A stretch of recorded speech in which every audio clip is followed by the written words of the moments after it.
It's a video presentation of the 2009 Haas VF2 Super Speed. It does have the air blast, it does have the Renishaw probe, tool setter, and we do have the Renishaw, the actual tool probe. This machine is super clean. Got the spindle running right now. We'll go ahead and right now we're about 4,000 RPMs,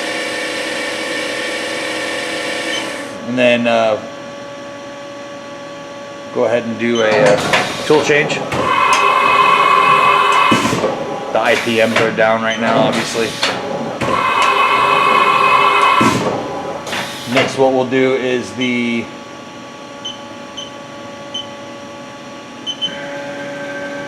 now we're on the X.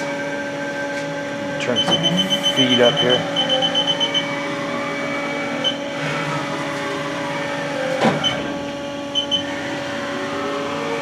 The Y going.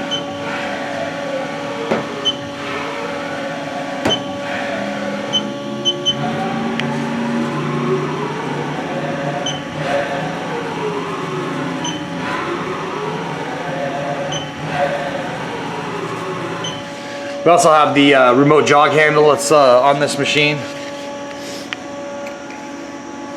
There's a shot of the screen here. It's got the USB port on it. It's also got 4th axis ready on it as well. The RS-232 ports. Just to confirm, this is manufactured 04 of 2009. This is a 195 260 volt machine, 3-phase, and the serial number is 1073742. Here's a look on the inside of the electrical cabinet. Everything's super clean and all looks really good. We have the coolant tank as well and the foot pads. This machine we can load here, so we will wrap, pack, block, and load. And this concludes the video presentation of the 2009 Haas VF2 Super Speed.